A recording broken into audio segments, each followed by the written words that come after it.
This is the Peugeot 2008, and it's kind of like the car version of a nice Hawaiian shirt. Sure, it does the same job as a regular shirt or small SUV, but it's a lot more stylish and brings more joy to your life. And in this video, we want to find out if the Peugeot 2008 is all va-va-voom and no rear leg room.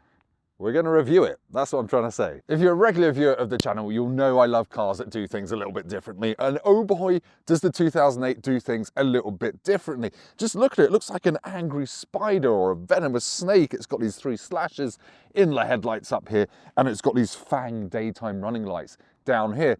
I would argue it's got more road presence than its more expensive German rival, the Audi Q2.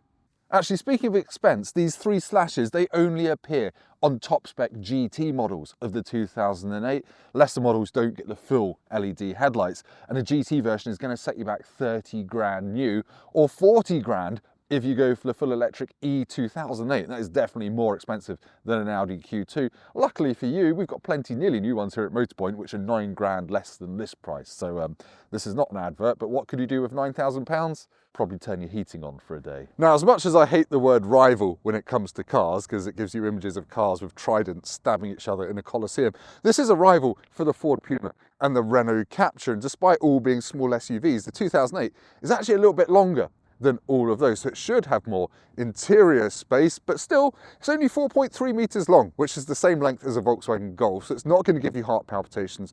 When it comes to parking, and even base level models get rear parking sensors. They all get alloy wheels as well, 16-inch on the entry level one, up to 18s here on this top spec GT model, which also gets a black roof, which is very French and very stylish and very chic and very noir.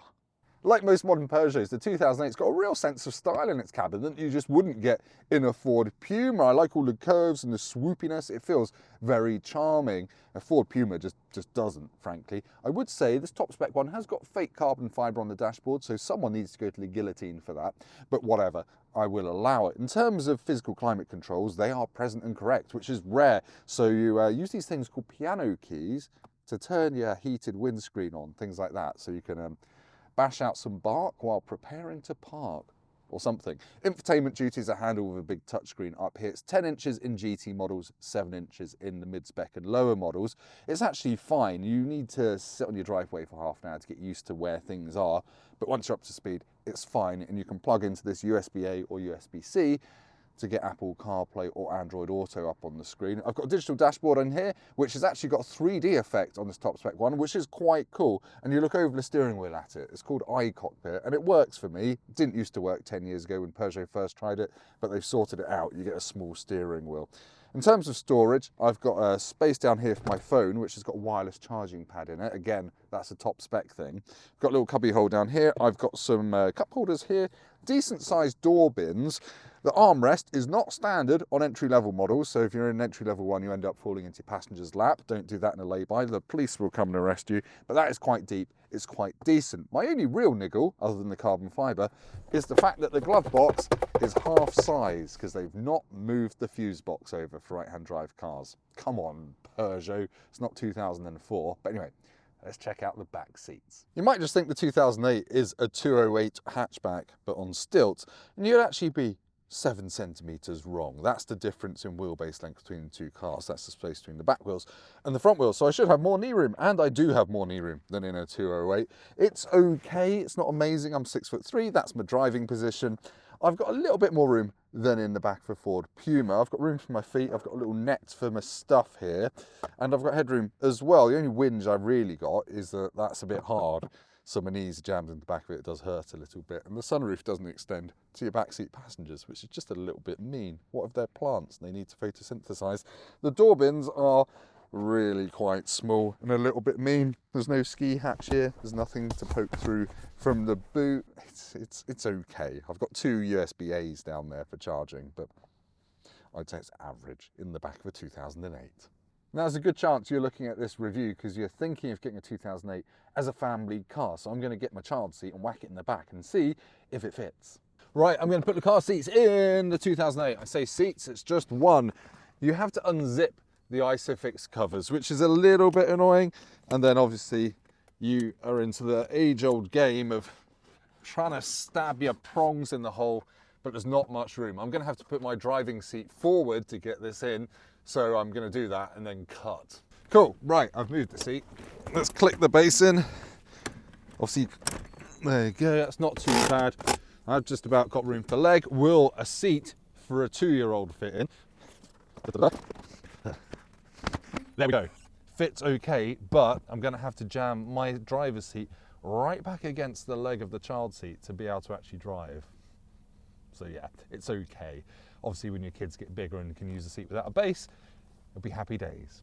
Around about the 2008 looks quite a bit butcher and meaner than its bigger brother, the 3008. That's mostly down to all this black plastic down here, which just elevates the car and makes it look a little bit bigger than it actually is. In terms of towing, it can tow 1.2 tons on a brake trailer, so that's a small caravan, unless you get the electric version, which can tow diddly squat. That's not a farm owned by my former employer, it's just nothing.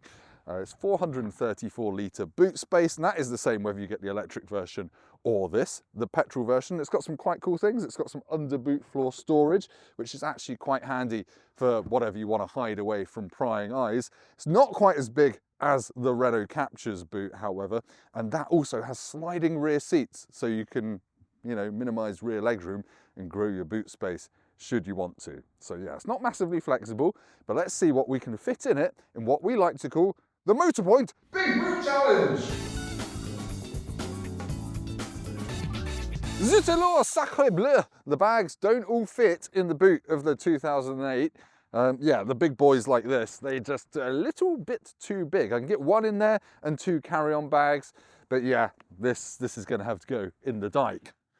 I'm not actually going to throw it in the dike, it's my own suitcase. But anyway, let's jump back behind the wheel of the 2008, hit some roads and find out if it's good to drive. Right, we're going to go for a quick drive in the Peugeot 2008. To start it up, you have the key in your pocket, you put the foot in the clutch, and you have to hold the start button a bit longer than you think. And then it fires into life, and then you put the slightly wobbly gear knob, that's in first gear, but it wobbles left to right a bit, into gear, and away you go. And very quickly, I can tell you this is a very, very easy car to drive. The clutch is nice and light. The gearbox might be wobbly, but it is very easy and just easy to use. It's very light, it's very easy to get into the right gear. Now, in terms of engines, it is dead simple, the Peugeot 2008 engine lineup. There are no diesels, you've got a 1.2 petrol with either 100 or 130 horsepower. And frankly, I'd pick the 130. It's a bit gruntier, but more importantly, it's the only one you can get with an 8-speed automatic gearbox should you wish. This is obviously got the manual. Then there's the electric one, the E2008, that can go just over 200 miles on a full charge. It's not that quick, it's about 10 seconds to 60. It's only a little bit faster than the 1.2 petrols, should you care about that. But anyway, we're going to get on some dual carriageways and find out if it's a refined cruising partner for long distance relationship long distance journeys. Not that kind of cruising. Right, I'm doing 70 miles an hour in the 2008, and it didn't actually take that long to get here. The 1.2 might sound a bit weedy on paper, but actually gets you up to motorway speeds and it will overtake people just fine. It sounds a little bit grumbly doing it because it's only got 3 cylinders, but otherwise it's fine. It's comfortable and quiet in here. I've not got much wind noise, I've not got much tyre noise. What I would say is test drive one of these before buying it, because I can look over the steering wheel at the dashboard, but I had to put the wheel quite low, and different people of different sizes might struggle. Also, if you've got big feet like me, not a brag, I keep clipping the footrest when trying to use the clutch. It's got quite a narrow pedal box, shall we say, if you're nerdy, because that's what it's called. But yeah, it's safe too. It's got automatic emergency braking, lane keeping alerts as standard.